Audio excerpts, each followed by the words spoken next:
Opa, boa noite, deputado. Comandante, como é que o senhor está, amigo? Tudo certo, graças a Deus. E o senhor? Satisfação imensa em participar dessa live contigo. Fico muito feliz.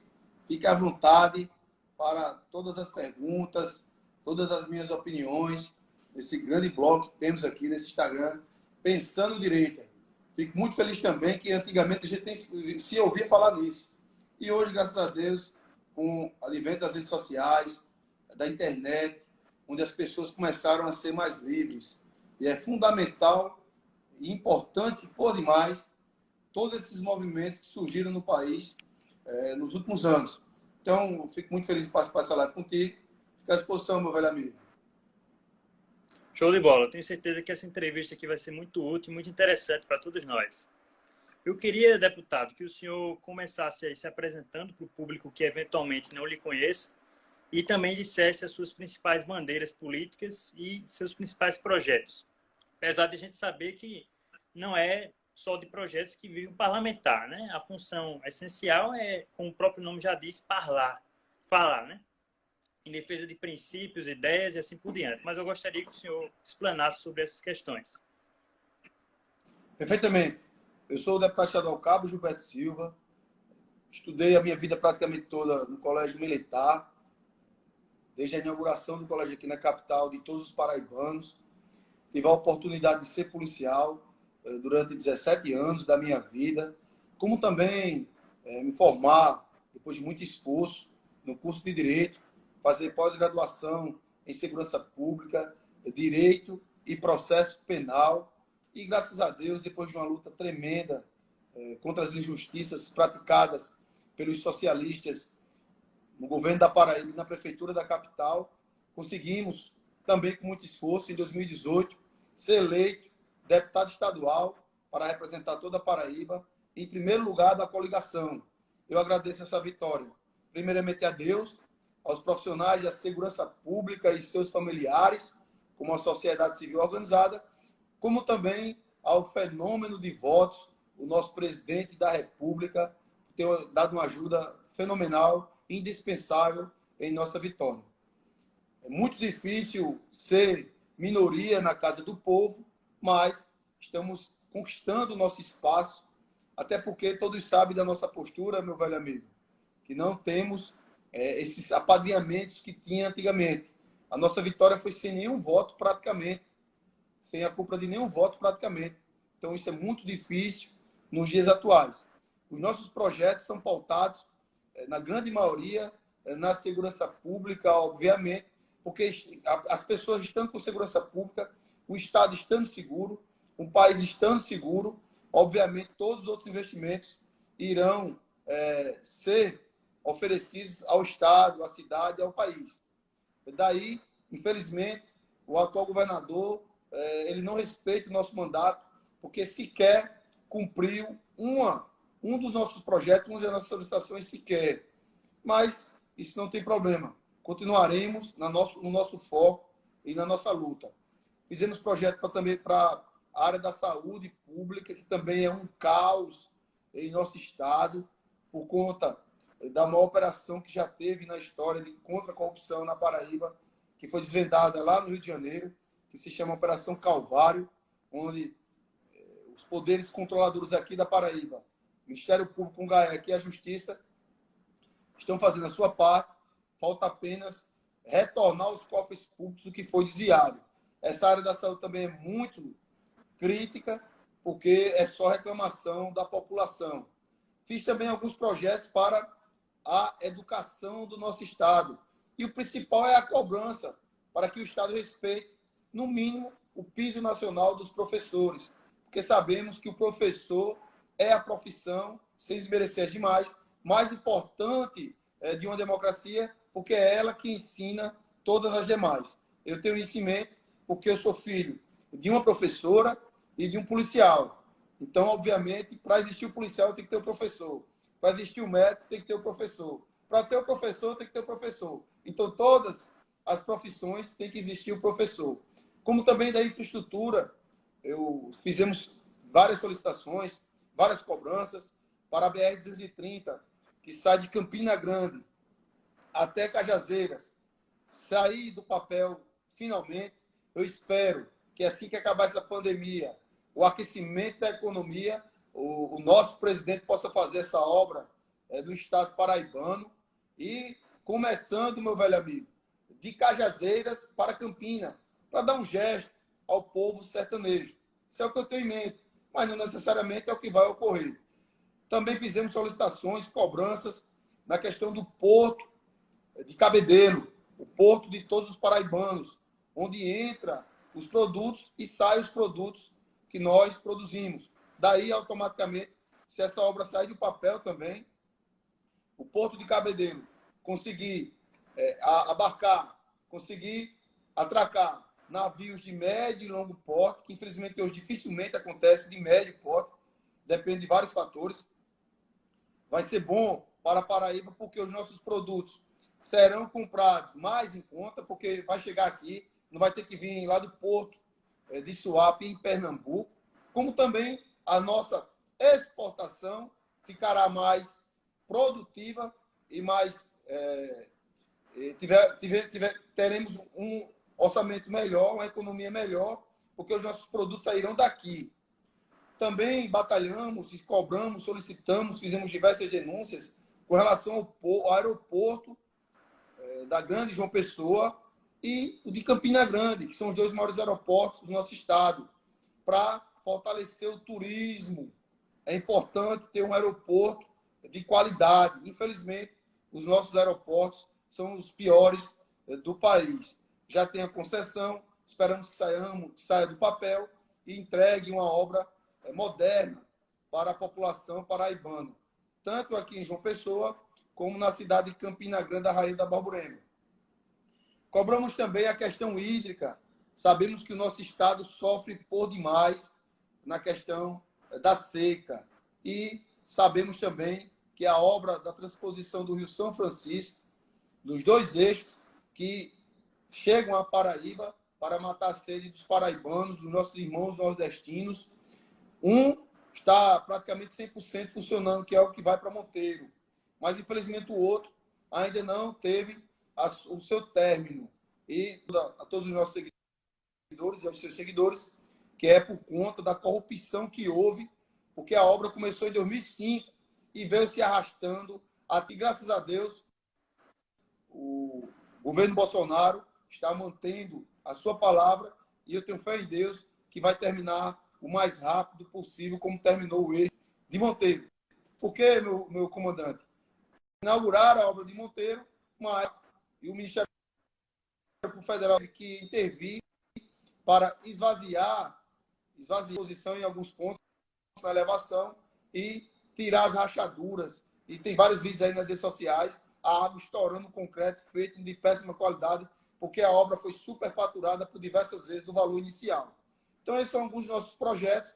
Hoje somos um dos deputados que tem mais projetos na Casa do Povo, com quase 1.600 proposituras. Proposituras, para as pessoas entenderem, é o papel do parlamentar. Pode ser um apelo providência para o governo estadual, para o presidente, para os prefeitos.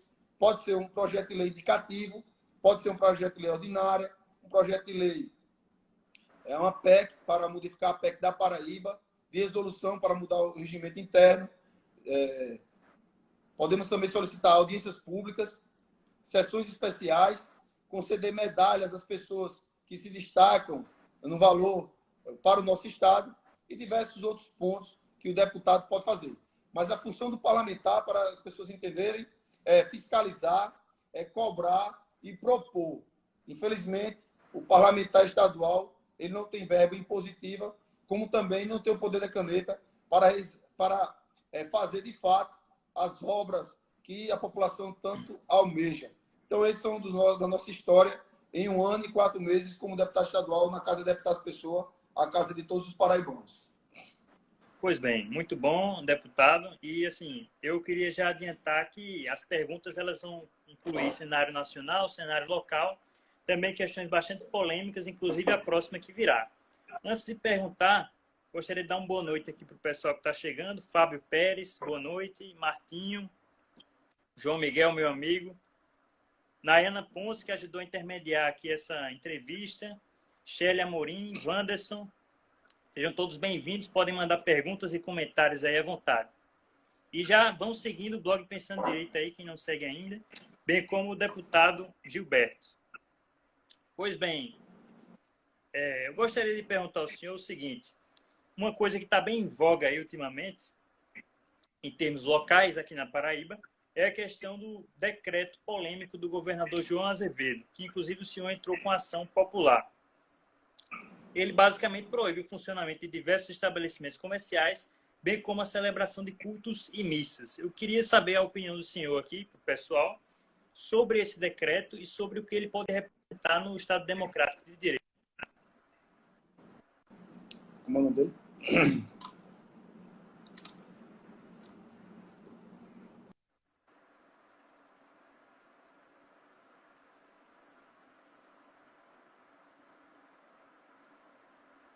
Parece que houve algum problema aqui com a transmissão do deputado. Vou colocar de novo ele aqui.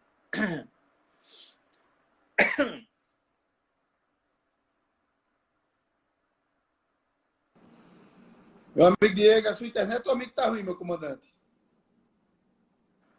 Conseguiu ouvir minha pergunta, não? Ouvi perfeitamente. A sua internet tá... Ou é a minha que tá ruim? Tá escutando direitinho? Estou escutando.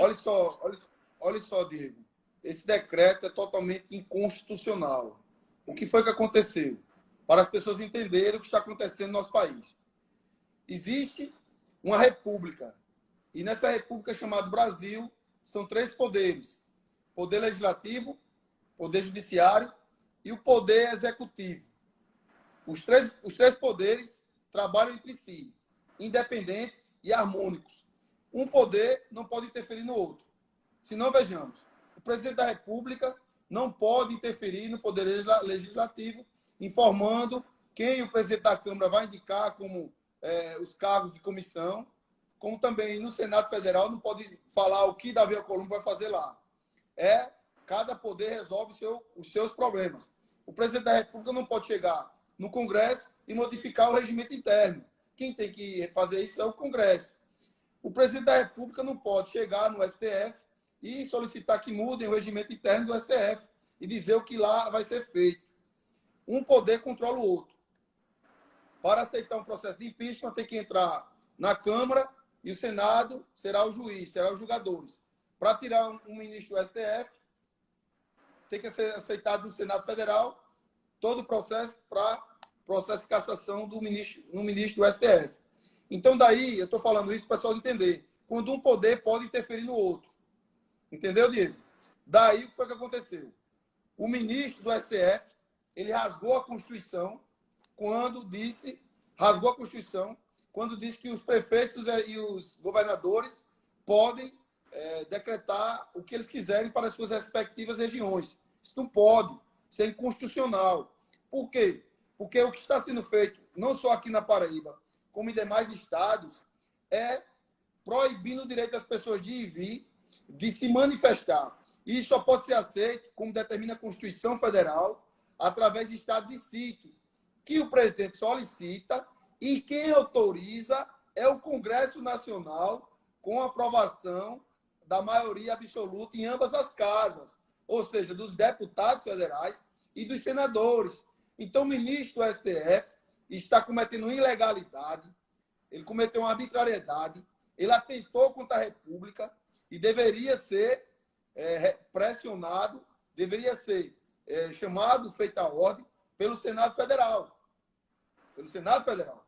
Quando ele fez isso, alguns prefeitos e alguns governadores estão cometendo ilegalidade, inconstitucionalidade. Porque aqui na capital, o prefeito proibiu das pessoas andarem na orla. E agora, eles estão fazendo gradativo, para as pessoas não sentirem o efeito. Então, estão fazendo gradativo. E agora o governador arrocha mais ainda. O que estava ruim ficou pior. Ele quer fechar praticamente toda a Paraíba, fechou a balsa. Meu amigo Diego, para o senhor que não sei se o senhor sabe, não tem a balsa aqui em Cabedelo, que liga a cidade de Cabedelo e Lucena. Se não tem ônibus intermunicipal, se não tem transporte alternativo que não pode usar, se for pego é preso. se não tem aplicativo, se não tem nada para as pessoas se locomoverem? Como uma pessoa doente que estiver lá em Lucena vai chegar aqui em João Pessoa, se for uma doença grave, um acidente, para ser cuidada com a bolsa fechada, amigo Diego? Então, Inclusive enfermeiros e médicos que moram no interior ou em outras cidades. Perfeitamente. Então, isso é inconstitucional, amigo. Isso é uma tirania, isso é uma ditadura. Aí, achando pouco, ele vai e deixa destacado a perseguição aos cristãos, cometendo abusos como os piores ditadores da história mundial, perseguindo os cristãos. Aí eu faço uma crítica agora pontual aos pastores, aos padres e aos bispos, que eles eram para fazer uma reunião, fazer uma coletiva de imprensa e pegar pesado com o governador, rapaz. Não podemos aceitar esse tipo de arbitrariedade. Um abraço para a Nayane, um abraço para Matinho, Leonardo, Maxwell, Vânia, Alex, o Edson, Cíntia, Micaele. Um abraço para Kai Keiman, Andrade. Obrigado pela Rayana, obrigado. Manaíra, Janiele, Emanuel, Marcelo Wagner, muito bom. É isso aí, meu amigo Diego. Então, esse decreto é totalmente constitucional. Com essas argumentações, não estamos aqui com fake news, não, viu, Diego? Entramos ontem na Justiça com ação popular para que a Justiça faça a sua parte e faça valer a Constituição. Ministro do STF, ele não está acima da Constituição. A Constituição é clara. Os governadores e prefeitos não podem, eu afirmo de forma veemente, e se o ministro do STF achar ruim, se ele estiver vendo esse vídeo, que ele manda me prender. Mas o ministro do STF não está acima da Constituição, governador e prefeito não podem tirar o direito das pessoas de ir e vir. Então, por isso que estamos numa campanha tremenda. Amanhã terá um grande movimento no Almeidão, aqui na capital de todos os paraibanos, contra essas decisões arbitrárias do governador. Todo mundo de máscara, álcool gel e mantendo o distanciamento. Mas não podemos permitir que tirem o prato de comer da nossa mesa, tirem o direito de vir, tirem o direito de sustento. Porque, Diego, todo trabalho é essencial à sobrevivência, ele não pode ser parado. E é isso que está acontecendo. Não, serviços essenciais. E a segurança pública não está trabalhando? Os agentes de segurança pública não estão trabalhando? Então, precisamos de um meio termo que, infelizmente, o governo da Paraíba, junto com o prefeito da capital e alguns prefeitos, estão cometendo ilegalidade, interferindo ou não devem. Certo.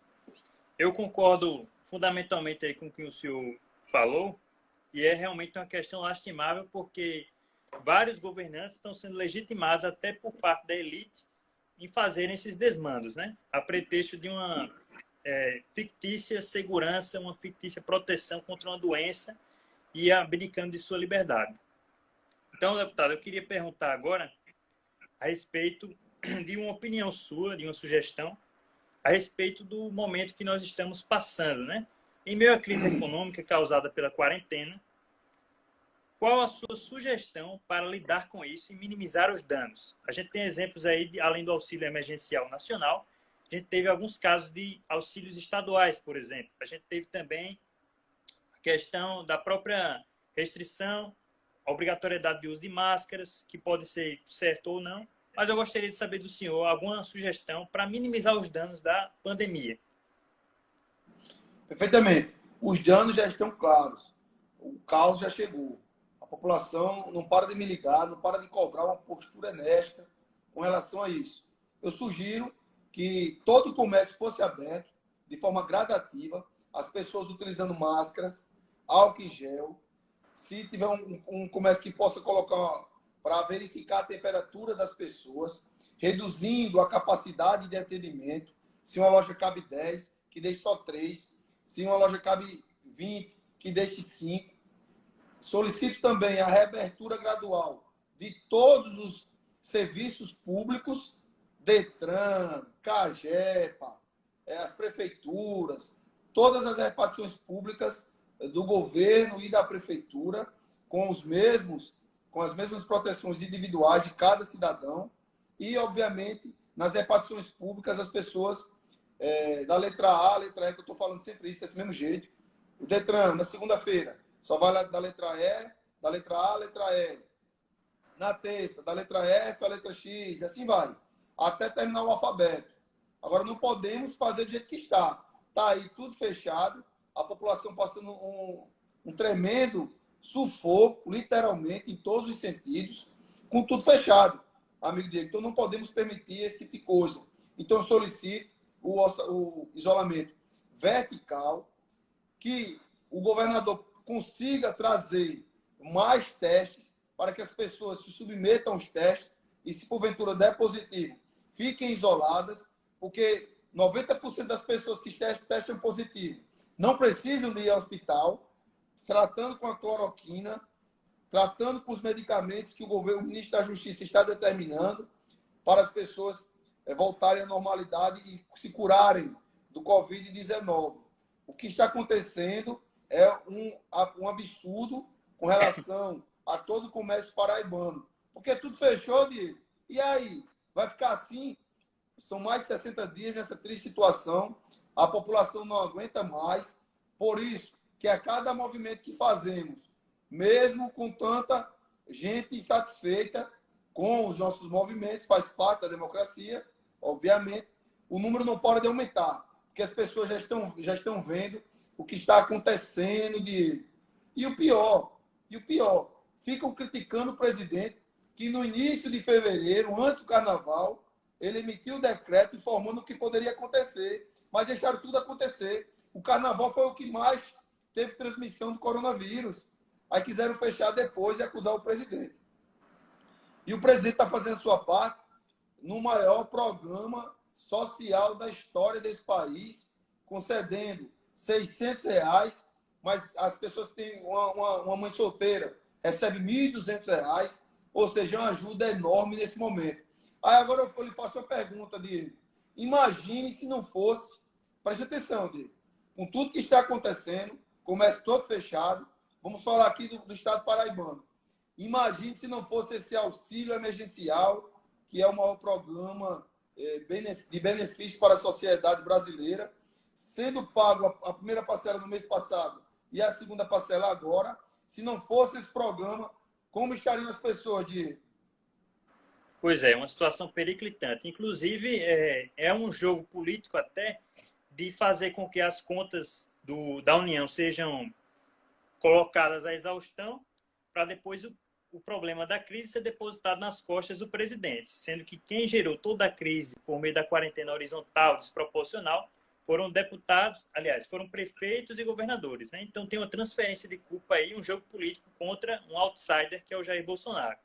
Eu queria justamente emendar essa questão com a próxima pergunta. Muitos governadores e prefeitos têm deixado a situação um pouco mais grave do que ela realmente é. Eles têm tentado retratar isso de uma forma exagerada. E eu soube que o senhor fez uma visita surpresa a um hospital em Santa Rita. E gostaria que o senhor falasse aqui o que pôde observar lá, o que pôde constatar. Inclusive, sua visita foi bastante criticada pelo governador João Azevedo, né, que disse que não é assim que se faz e tal, embora o senhor estivesse apenas fiscalizando o que é um dever do parlamento. Exatamente. Foi uma situação lamentável a postura do governador do estado e de todo o seu staff, que aumentou agora na pandemia quase 10 milhões de reais, 7 milhões e meio no início da pandemia, em plena pandemia, viu, Diego? Mais 1 milhão agora essa semana, totalizando 8 milhões e 500 mil reais na publicidade, Diego. Então, para que esse dinheiro foi utilizado? Para justamente fazer o que o senhor falou aí.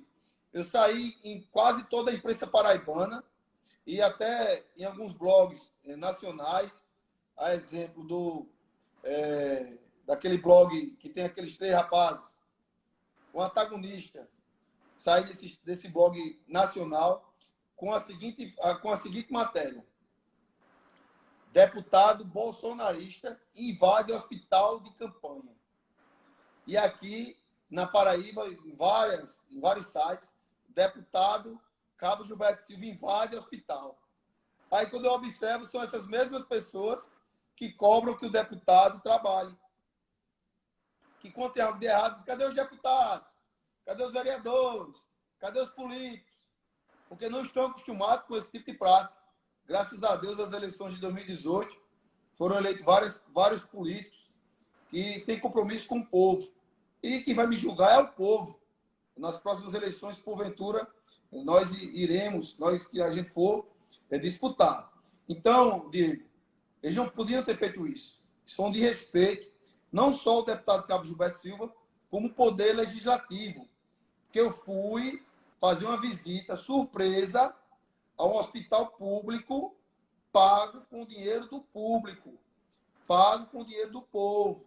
Então, eu, como parlamentar, como a Constituição Federal assim o determina, eu tenho a obrigação de fiscalizar o Executivo.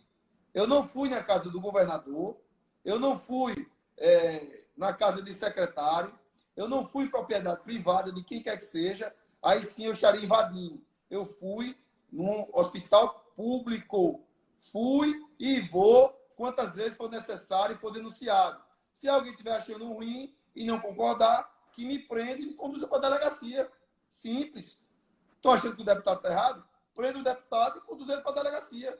Mas eles sabem e eles não vão prender, porque o deputado ele só pode ser preso em crime inafiançável, em flagrante delito e crime inafiançável. É assim que está na nossa legislação. Então, por isso que eu continuo fiscalizando. Quem quiser impedir, faça o seu trabalho que eu vou fazer o meu. E eu informei lá no momento que estava informando da nossa visita e não quiseram deixar, mas eu informei que não estava pedindo autorização. Eu estava informando que iria entrar. Entrei, fiscalizei todo o hospital.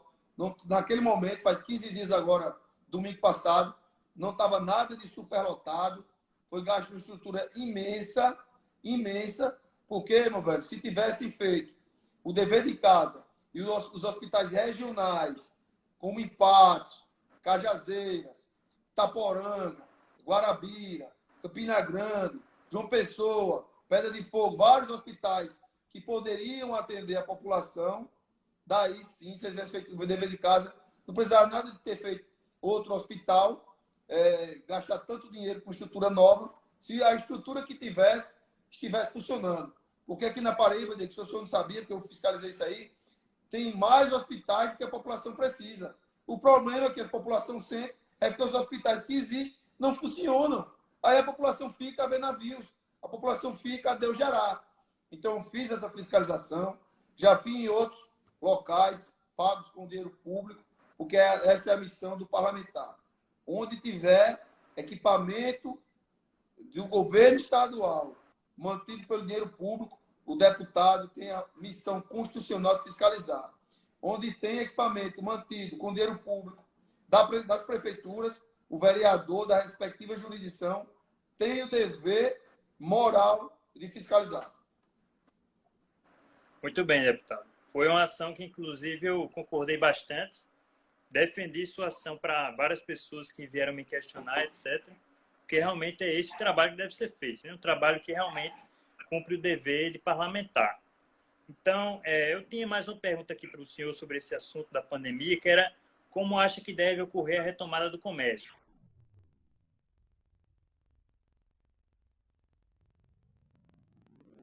A favor de que ocorra agora. O senhor já deu meio que uma adiantada, né? Falando que deve haver restrições de números de funcionários, uso de máscara, distanciamento social. Só mandar social. aqui um alô aqui para o pessoal, Diego. Um abraço aí para Neidilson, Leizebés, obrigado, Leizebés, pela audiência. Nossa amiga Ruth, Maria Luísa, Roberto, meu irmão, tamo junto, obrigado. Marcos, Tiago Melo, obrigado, Tiago Melo. Obrigado, Emanuel Diniz, a Mariana Selim. Obrigado ao Sargento Dimas, também está aí acompanhando. Cabo Rui, Alisson Novaes, o nosso amigo Gustavo Rodrigues, o nosso amigo Jaime Cardoso, a todos os amigos que estão aí acompanhando, muito obrigado. Agora, Diego, eu faço uma pergunta ao senhor. O que o senhor acha do governo federal nesse momento de pandemia? Está se comportando bem? Tem alguma coisa que poderia ser feita? Estão fazendo oposição ferrenha ao presidente? O que é que você tem ideia aí do governo federal a nível nacional, antes da sua próxima pergunta? Faça um histórico aí que você está achando. Hot Dog Plenitude, Petrônio. Pois bem, já que o senhor me fez essa pergunta, eu tenho escrito sobre isso periodicamente no blog, né, bem como meus outros companheiros colunistas aí, inclusive boa parte dos que você citou são colunistas do blog, né? O Tiago Melo, Alisson Novaes, a própria Mariana Selim também, Nayana Pontes, todos colunistas que abrilhantam bastante o nosso blog, que tem sido aí um mecanismo diferenciado de mídia aqui no estado da Paraíba. Bem, o governo Bolsonaro, na minha opinião, ele tem sido forte em várias questões que o povo brasileiro era órfão, apesar de defender, né? O povo brasileiro, até por pesquisas, é majoritariamente conservador, majoritariamente cristão, não tinha um representante majoritário no Executivo Nacional. Então, a gente ficou órfão por muito tempo de um governante assim, e o Bolsonaro, ao chegar lá, se deparou com grandes dificuldades impostas pelo sistema, né? O chamado establishment. As instituições já dominadas por uma casta esquerdista, uma casta fisiologista, e o presidente se deparou com essas dificuldades, embora eu acho particularmente que ele está se saindo mais bem do que mal. Ele erra, na minha opinião, quando ele nomeia secretários, ministros, com critério meramente técnico, sem procurar saber o alinhamento político. Por isso que toda hora a gente vê pedido de demissão, falha de comunicação entre ministério e governo. O próprio Sérgio Moro, por exemplo, ele defendeu já teses jurídicas no passado totalmente contrárias às teses conservadoras. Inclusive, ele se posicionou a favor do aborto em um caso específico, em um julgamento americano. Então, assim, é um exemplo de que ele tem errado. Inclusive, eu critico bastante a ala militar do governo federal, porque é a ala mais positivista, aquela que diz que o critério técnico deve se sobressair ao critério político, e ele acaba errando em excesso por causa disso.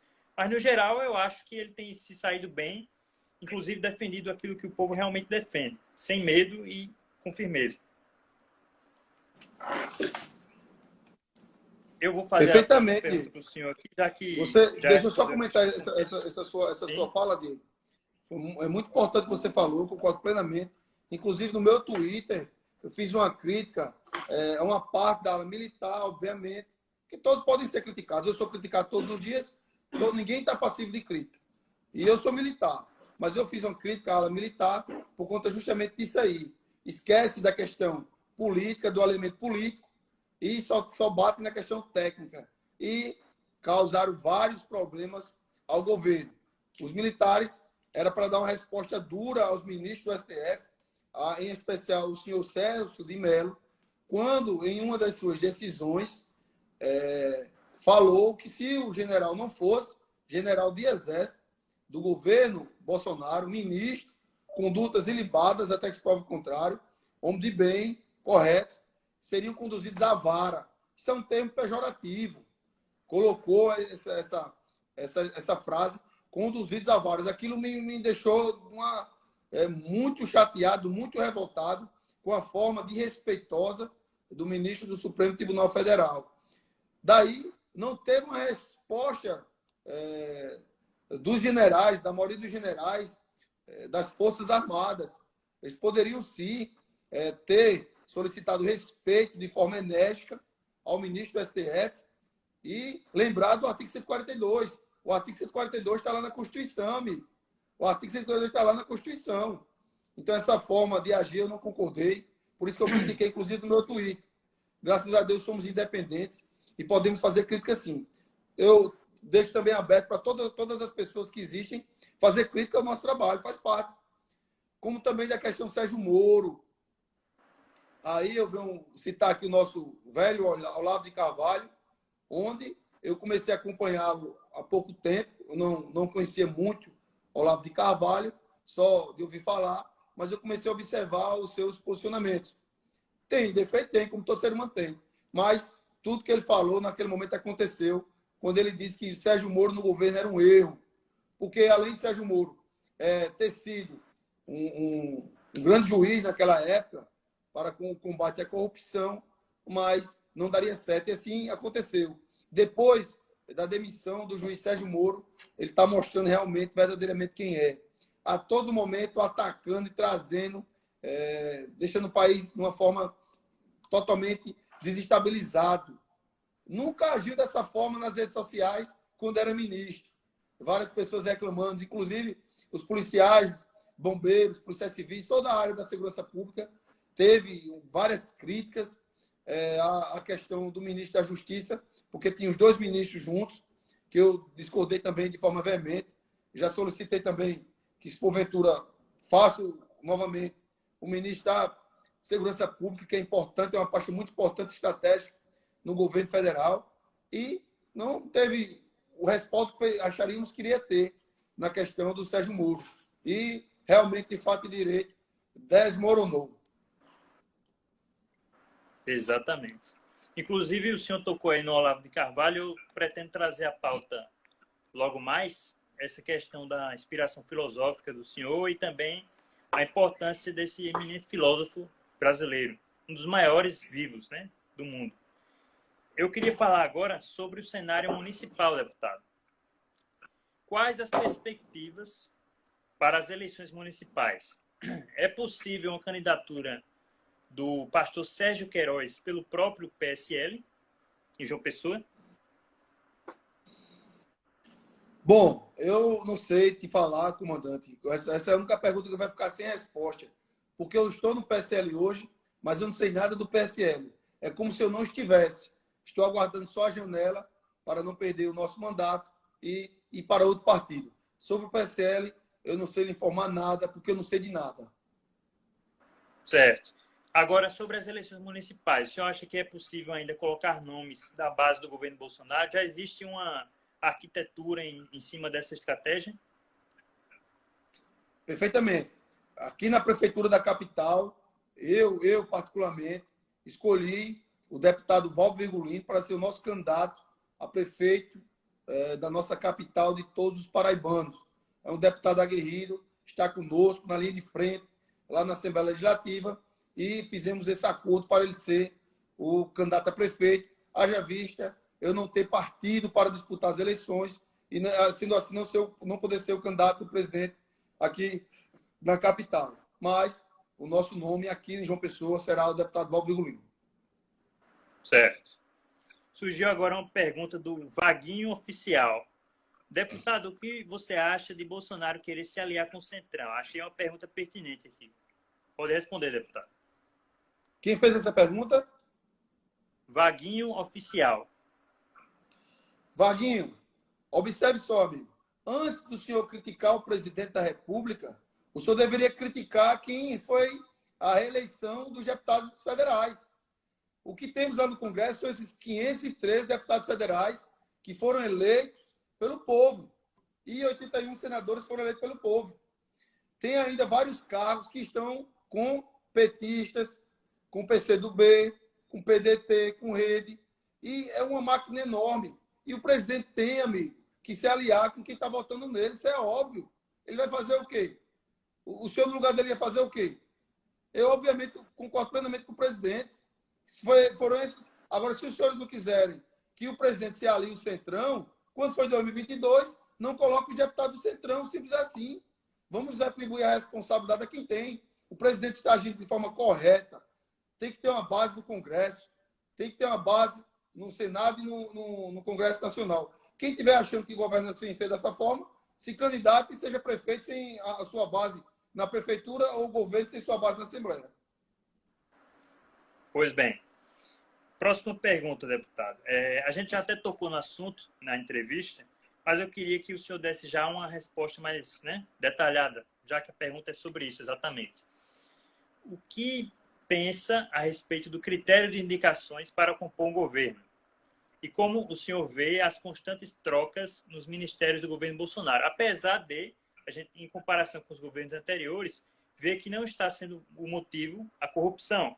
E também está tendo poucas trocas se a gente comparar com vários outros governos também. Mas eu gostaria que o senhor falasse sobre isso, já que é um assunto que está em voga também.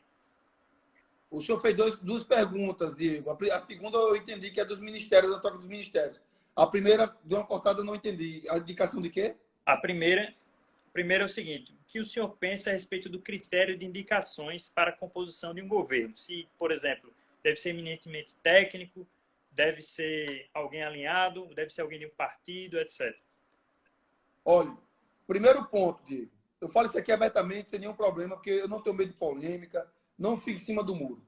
Primeiro ponto. Se eu, exemplo, deputado Cabo Gilberto Silva, se candidato para governador em 2022, eu sou eleito. Então, se eu fui eleito pela vontade da maioria da população, obviamente a população teve o alinhamento político com as minhas ideias. Concorda comigo? Sim. Se a população elegeu o presidente da República para governar o nosso país durante 4 anos, a população brasileira, que, no meu entendimento, o presidente ganhou no primeiro turno, mas eu não confio nas urnas eletrônicas. Outra inconstitucionalidade, outra intromissão do STF interferir na aprovação do voto impresso feita pelo Congresso e o projeto justamente do ex-deputado federal Jair Bolsonaro, e ele não vingou essa proposta. Infelizmente, é mais uma arbitrariedade do STF. Daí o presidente foi eleito. Então, amigo, primeiro critério, eu digo isso aqui abertamente, quem quiser continuar a votar em mim, vota. Quem não quiser votar, faz parte, eu vou respeitar. Mas o primeiro critério é a afinidade política. É uma pessoa que concorde com as suas ideias políticas, para não acontecer problemas. O segundo critério é a parte técnica. Por quê, Diego? Não adianta ter parte técnica e não ter alinhamento político. A gente tem que gostar da política, odiar o político ladrão. E tem que amar a política. É assim que funciona. Quando as pessoas botarem isso na cabeça, a gente vai parar de ouvir aquela frase. Eu tenho ódio de política. Não quero nem ouvir falar de política. É um erro enorme que a população fala. Esses mesmos aí que fazem pergunta sobre o Centrão, é o mesmo que vota no cara do Centrão, porque não gosta de política. Aí não quer nem saber quem votou. Pergunta aí. A maioria da população não sabe nem quem votou para deputado federal, para senador. É assim que funciona. Então, a população tem que gostar da política e odiar o político ladrão. Daí, as coisas começarão a entrar nos trilhos. Se pensássemos assim em 2018, o presidente Bolsonaro não estava tendo tanta dificuldade como está tendo agora. Vou te dar um exemplo. Teve gente que votou em candidato do PT para deputado federal, senador do Centrão, em João Azevedo, e votou em Bolsonaro. Teve vários votos assim. Conheço muitas pessoas assim, inclusive. Vários votos assim. Por quê? Porque o cara não sabe de política. Ele tem ódio de política. Ele votou para votar. Vota nesse cabo aqui. Aí quem está pagando o pato agora é o presidente Bolsonaro. Então temos que votar de acordo com o alinhamento político. Então, para a composição técnica do nosso ministério, primeiro ponto, alinhamento político, porque eu fui eleito naquela pauta. Se a maioria da população escolheu aquele candidato, é porque ela quer aquela pauta. Aí botou Moro é desarmamentista. Bolsonaro foi eleito como? Eu quero armar a população de bem. Bolsonaro foi eleito como? Eu sou contra o aborto. E Moro é o quê? A favor do aborto. Então não dava certo, amigo. Não ia dar certo. Aí eu vi também, amigo, que eu fiquei revoltadíssimo, mas faz parte, né, que a gente respeita. As pessoas criticaram o presidente quando ele nomeou Augusto Aras para ser o Procurador-Geral da República. Ele disse, não, eu vou botar um cara certo em tudo. Bolsonaro acertou de novo, amigo. Acertou de novo. Aí queriam botar Dallagnol, sei lá, da Força Tarefa. Teve um trabalho excelente no combate à corrupção através da Lava Jato. Mas ele não tinha o principal do ministério, que era o quê? Eu estou falando aqui ministério, mas estou fazendo uma comparação, porque o Procurador-Geral da República é independente. Mas estou só dando aqui uma comparação. Não tinha a questão da política ideológica. Automaticamente, ele ia fazer tudo o contrário que Bolsonaro foi eleito. Aí quem ia pagar o pato? O presidente Bolsonaro. Sim. Então, no meu entendimento, primeiro ponto para escolher uma pessoa indicada é o alinhamento político. É a pessoa que você entende pensar como você. Aí, Diego, o pessoal pode reclamar. E por que vocês reclamam? Porque Lula botou o ministro do PT. Tudo PT. Lula fez errado? Fez não, fez certo. A legislação não é assim? Aí vocês querem que Bolsonaro bote quem para comandar a PF? Uma pessoa que ele não conhece? Uma pessoa que ele não tem entendimento? Aí vocês querem que Bolsonaro bote quem para ser o Procurador-Geral da República? Um petista? Aí vocês querem que Bolsonaro bote quem para ser o ministro do STF? Um juiz que pensa diferente? Não é, amigo. Se fosse assim, a legislação não era assim. Então, quanto a mudar a legislação, tem que ser dessa forma. Agora, eu, particularmente, eu entendo que para ser ministro do STF, era para ter um tempo pré-determinado e que pudesse ser apenas juízes da área jurídica. Botar qualquer pessoa que não tem nem, às vezes, não tem nem conhecimento jurídico, como a gente já viu, já observou, eu não acho interessante. Mas, se Deus quiser, Bolsonaro vai escolher muito bem o seu próximo ministro. Se Deus quiser, que nós não aguentamos mais observar as ações desastrosas do ministro do STF, Celso de Mello. Certo. A próxima pergunta, deputado, é sobre um assunto aí que está em voga também nos últimos dias do cenário nacional. A questão do polêmico vídeo, apesar de não ter sido divulgado ainda, sobre a reunião ministerial. Diego, por gentileza. Agora eu gostaria de ouvir a sua opinião com relação a isso. Essa questão sim. O que é que o senhor acha? Sobre o quê? Sobre a sua pergunta que o senhor me fez sobre a questão para montar os cargos, para montar o ministério. O que é que o senhor acha que tem que ser na frente, o que tem que ser depois? Certo. Pois bem, como tenho escrito também vários artigos sobre essa questão, o principal para mim é o alinhamento político. Depois, a questão técnica. Como é dito por vários secretários e gestores públicos, o principal para você gerir bem o ministério é você entender de ministério, e não necessariamente daquele assunto da pasta em si. Então, assim, é preciso alinhamento político. O problema é que, na atual conjuntura, no Brasil, a gente não tem precisão para saber realmente se aquela personalidade é realmente alinhada. Por quê? O próprio Olavo de Carvalho fala muito disso.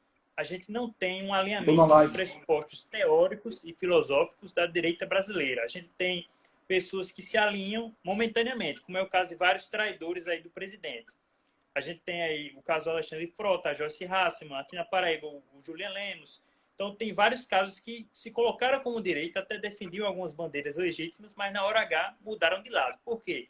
Não existia um alinhamento que nos permitia detectar que eles fariam isso futuramente. Então, esse alinhamento se constrói por meio de grupos de estudo em universidades, se constrói por meio de blogs de direita, se constrói por meio de espaços de influência ocupados por conservadores e liberais. E isso no Brasil ainda não aconteceu. O presidente ele foi eleito antes de uma conjuntura cultural que o favorecesse e que o desse apoio na gestão governamental. Então, assim, o primeiro critério para mim é o alinhamento político e o segundo critério é a questão técnica. Ele deve ter um conhecimento ali razoável, não precisa ser um perito total, mas se ele tiver que indicar para a área, está excelente. Portanto, que tem um alinhamento político e experiência em gestão de pessoas na área do setor público.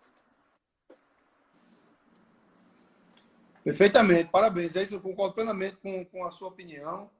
Alinhamento político, primeiro ponto é alinhamento político, amigo. Não, eu tenho 2 médicos aqui. Não, o médico não tem alinhamento político comigo, eu vou escolher o outro médico. Porque tem que ter alinhamento político, primeiramente. Para não acontecer o que aconteceu com o Mandetta, para não acontecer o que aconteceu com o teste. Sim, eu esqueci de te responder com relação aos ministérios. Olha só, Diego. O presidente pode trocar de ministério quantas vezes ele quiser, amigo. Está na legislação. Ele foi eleito para isso. Ele só não pode trocar ele e o ministro e o general Mourão, que é o vice-presidente. Todos os outros ministérios ele pode trocar a hora que ele quiser, da forma que ele quiser. Ele tem um poder discricionado, garantido pelo voto popular, o mandato da população. Então, ele pode trocar quantas vezes ele quiser. Não era nem para a gente estar falando sobre isso, Diego. Nem para estar falando sobre isso. Não, se ele achar bem trocar para melhor para o Brasil, ele troca. Ele foi eleito para isso. Certo, eu concordo plenamente. Agora, como tem sido falado muito nas grandes mídias, né, a gente precisa meio que trazer um contraponto aqui para o pessoal não achar realmente que essas simples trocas representam instabilidade no apoio popular do governo, representam instabilidade na gestão. A gente sabe que é algo assim natural, que pode ocorrer em qualquer gestão, inclusive ocorria muito mais nas anteriores e por motivos muito piores. Não vi ninguém falando. Então, sim, exatamente, pouca repercussão. Eu quero mandar um abraço aqui, quando você vai fazer a pergunta, comandante.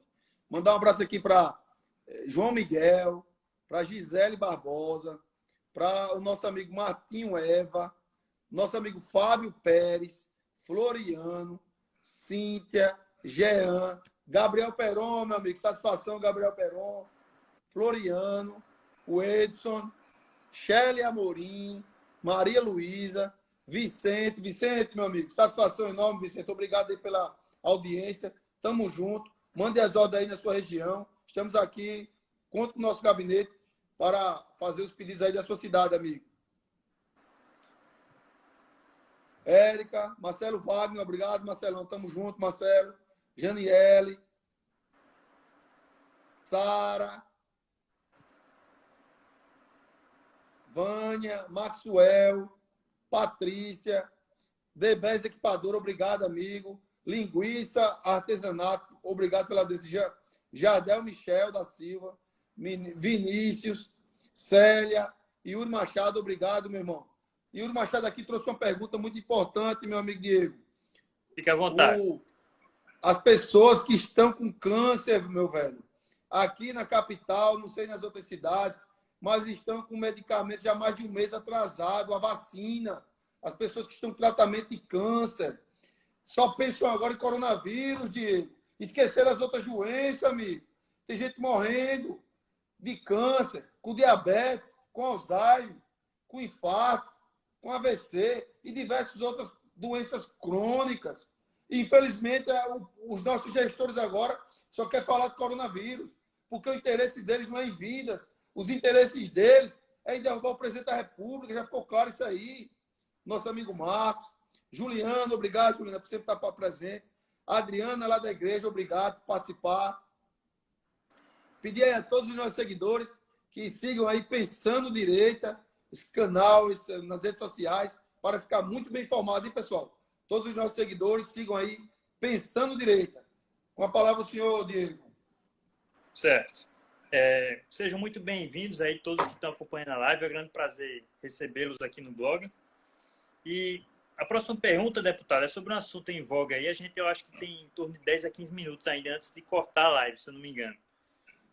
Gostaria de saber a sua opinião sobre o tão falado vídeo aí da reunião ministerial com o presidente Bolsonaro, que apesar de não ter sido divulgado ainda, existem as chamadas fontes jornalísticas, né, que disseram que ali teve os xingamentos ao João Dória, ao Wilson Witzel, teve também a questão dos juízes, dos ministros do Supremo, a outros países que são ditaduras, que têm alguma relação diplomática com o Brasil.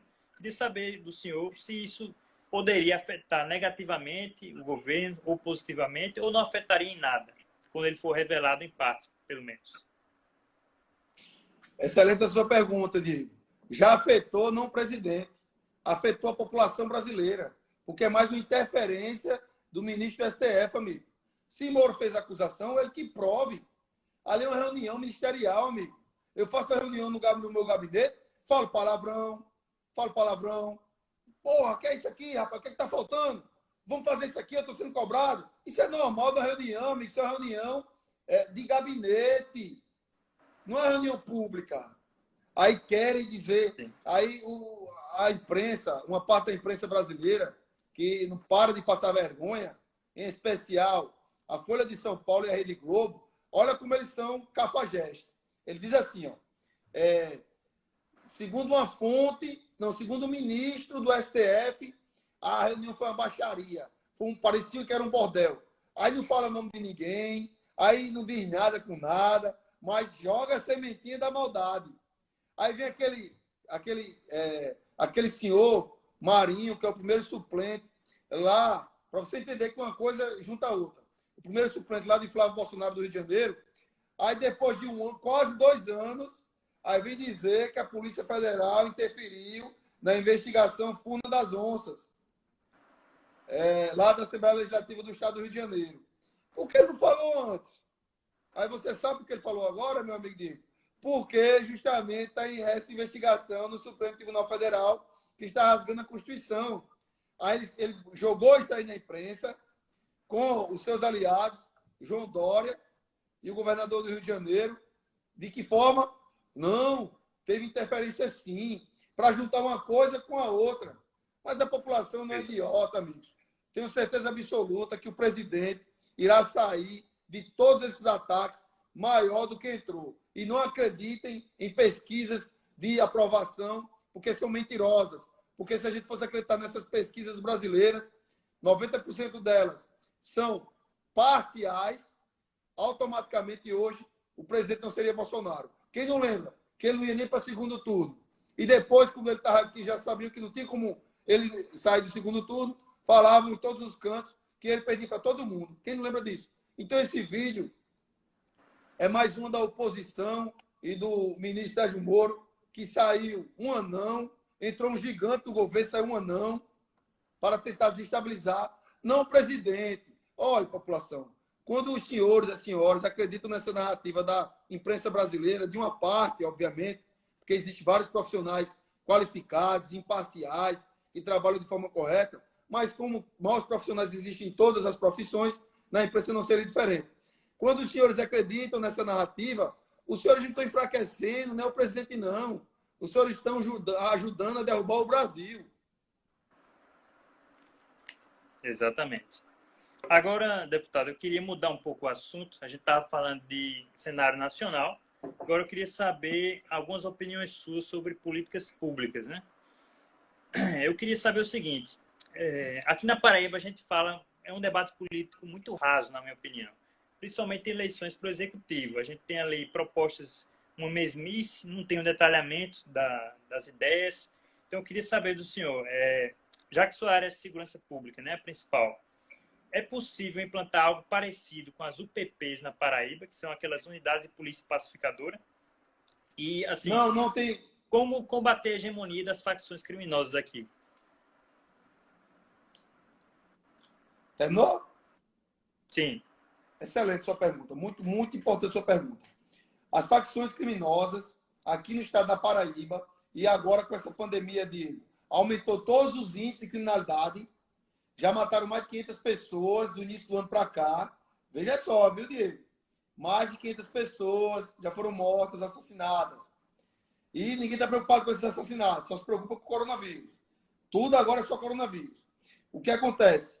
As facções criminosas têm poder aqui na Paraíba porque as forças de segurança pública não têm investimento em inteligência. Esse é o primeiro ponto. Inteligência policial. E as UPPs aqui são desnecessárias. O que precisamos aqui, Diego, é de motivação. Hoje, os policiais de Paraíba estão com o pior salário do Brasil. Aí o senhor, ou quem está nos assistindo, pode dizer assim, mas quando eles foram fazer concurso, sabiam do salário. Mas não é assim, amigo. Tem várias leis que não são beneficiadas a favor dos militares, dos policiais civis, da polícia penal e dos guardas municipais, que também fazem parte da segurança pública. São várias leis que não são respeitadas. Para se ter uma ideia, a Paraíba tem mais de 4 milhões de habitantes. A legislação determina 17.935 policiais. Hoje temos pouco mais de 8 mil. Em 2010, tinham mais de 10 mil policiais. Foi passando o tempo, a criminalidade aumentando e o efetivo reduzindo. Hoje temos pouco mais de 8 mil para fazer segurança de toda a Paraíba. Então, só aí já é o maior erro gravíssimo. Fica 2 policiais no sertão do estado para tomar conta de 3, 4 cidades, onde eles não dão conta nem deles mesmos, porque se chegar um bandido armado, vai ficar um policial contra um, porque está um no volante. Então, é uma situação de fato e de direito, só Deus para proteger a nossa segurança pública, porque é o calo do governo socialista, é o pior momento que vivemos na segurança pública na Paraíba, e quem está dizendo isso não é um deputado de oposição, são os números que o governo adora, os números que o governo distorce Vai para cortar a live manipular a aqui opinião agora em pública. 10